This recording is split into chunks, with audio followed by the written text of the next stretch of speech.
छाली या देई कोली खसरी देशर बाड़ देखी देखी बोली रे बाड़ देखी अच्छा या देई कोली खसरी देशर बाड़ देखी देखी बोली रे बाड़ देखी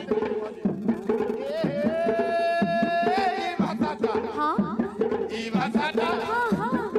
भाषाटा मोरे मधु बंगला किसर मुटा बंगला किसर मुटा बुदुरी भीतर रसभरी चले जनता खाए मिठा अच्छा बुदुरी भीतर रसभरी चले जनता खाए मिठा बुझला लोग के खाण मधु पूजा के पिता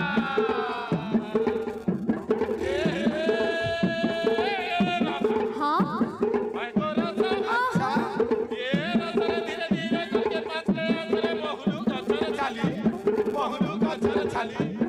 या देई कोई खसरी देशर बाड़ देखी देखी बोली रे बाड़ देखी सते या देई कोई खसरी देशर बाड़ देखी देखी बोली रे बाड़ देखी ए हे भाषाटा हाँ ई भाषाटा हाँ हाँ ई भाषाटा मोढ़े मधुर बंगला किसर मुटा बंगला किसर मुटा मुंदड़ी भीतर रसभरी चले जनता खाए मिठा सते मुंदड़ी भीतर रसभरी चले जनता खाए मिठा बुझला लोग के खाण मधुर पूजा के पिता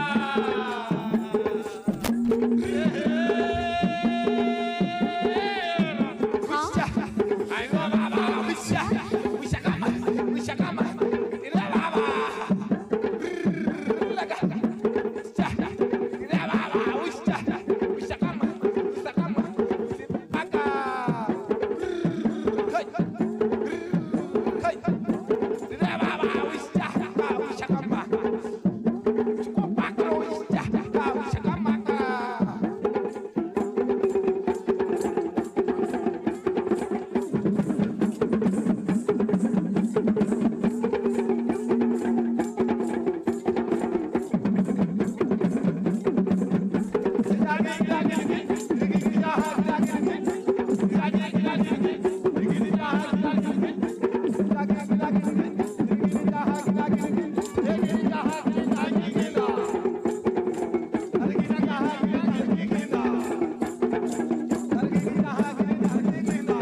अरे बाबा रे बाबा रे बाबा रे बाबा